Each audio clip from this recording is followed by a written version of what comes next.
Hello guys, good morning. Ni ako dari ron sa room guys ha. Limpyo ko guys. Nang limpyo ko bintana ngadto sa CR. Ini ang forma sa mga kwarto.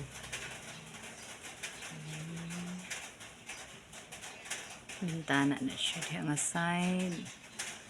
Kabinet para sa mga online habol, mga bedsheet, punda. Pangalawang bintana namin guys. Ayan.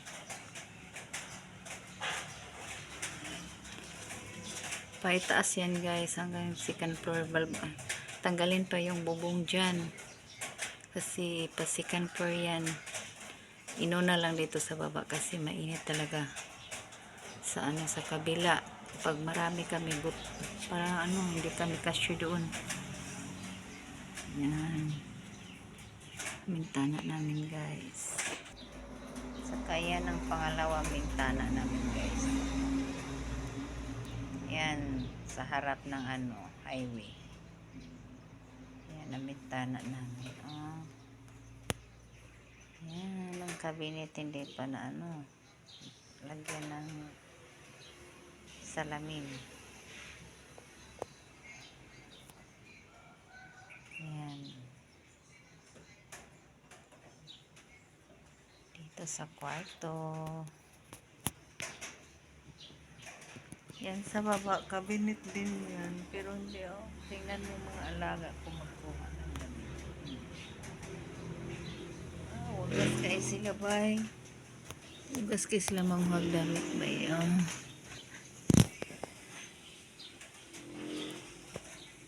Yan, may kahadiyero ako guys. May kahadiyero dito pero iwan ko. Walang laman. Yan, kahadiyero yan. Safety. At saka pwede diyan lagyan ng mga importante na papilis. Kasi dati yung anak ko sa Maynila. Marami silang business. May bakery. May hardware.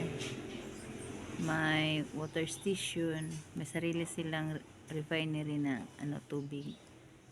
Saka huminto silang dalawa sa pag-business. Balik naman sila ulit ng nagbabarko na naman ulit kasi nakabili sila ng lupa sa sa Sagay, sa Negros Occidental. Nilagyan nila ng apartment.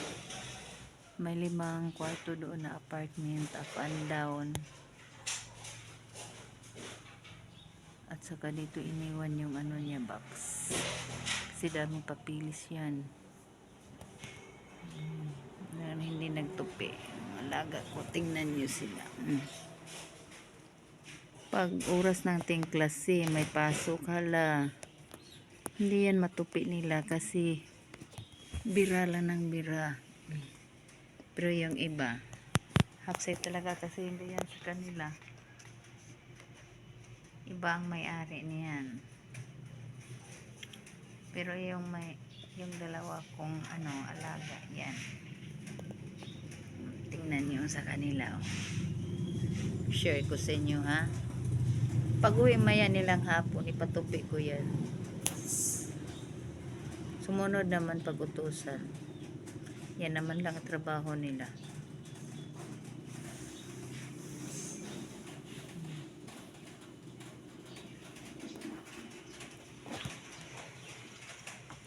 Yan ang CR. Hindi pa tapos.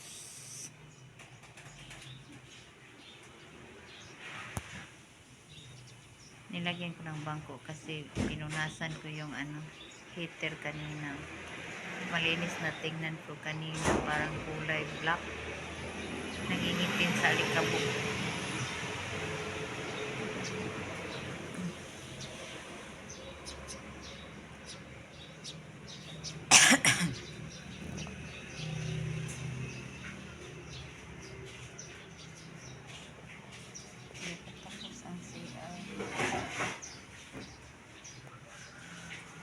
Yung sa dulo ng hollow block yan ang lagyan pa ng ano, dugtong yan para sa taas. Tanggalin yung bubong para dos andanas, dalawang palapag.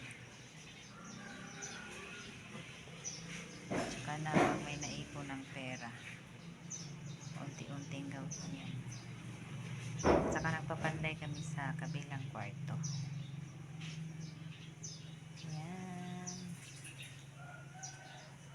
Yan ang ano, pintuan palabas.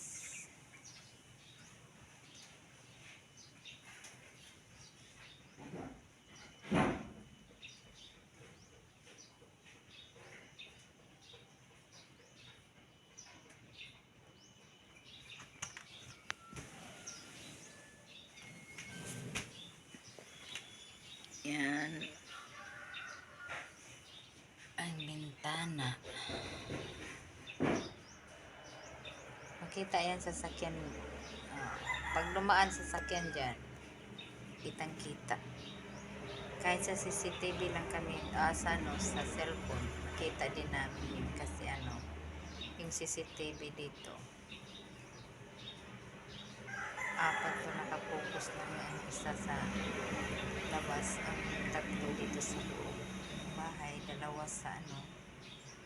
sa kusina nagharapan ng CCTV. Dito lang sa kwarto wala, hindi nilagyan ng CCTV. At ipakita ko sa inyo ang nasa labas. Dito guys, sa labas guys. Yan. Patri lang muna.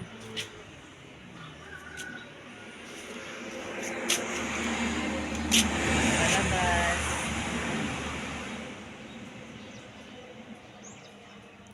Hardware dyan, hardware.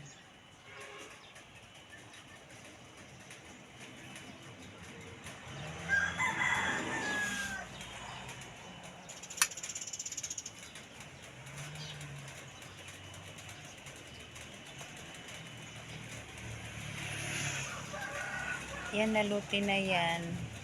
Yan. Yan siya yan. Yan ang usapan nila ng mag-asawa na bumalik sila sa sakay ng barko. Ipunan nila yan kasi gidil na sa may-ari sa kanila.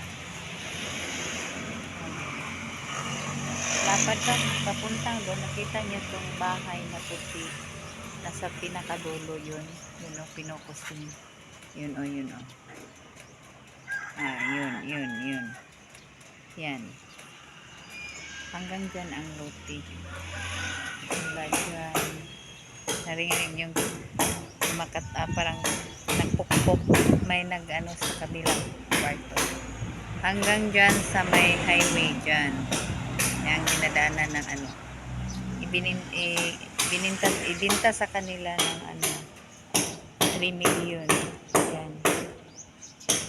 Yan ang pag-usapan nila mag-asawa, bumalik sila sa barko para magkalapit na kami dito. Yun ang kabilang kwarto. Makita nyo yung kabilang bintana. Yan, pinapantay pa natin.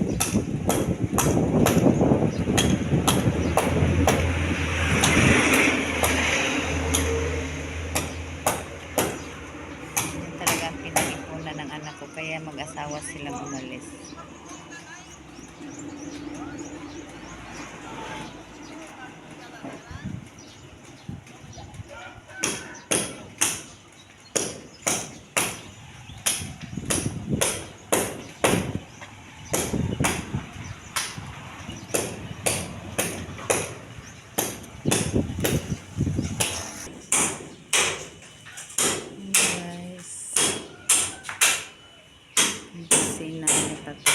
Hindi pa natapos. Natapos na guys. Sana matapos na to kasi yung mga aso palagi dito sa loob bintana. Pero nag-order ng salamin. 15 or 16 mayroon na salamin dyan.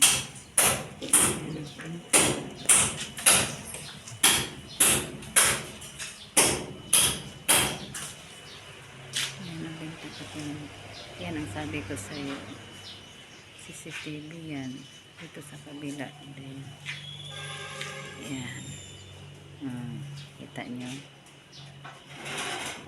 Okay guys, thank you for watching guys.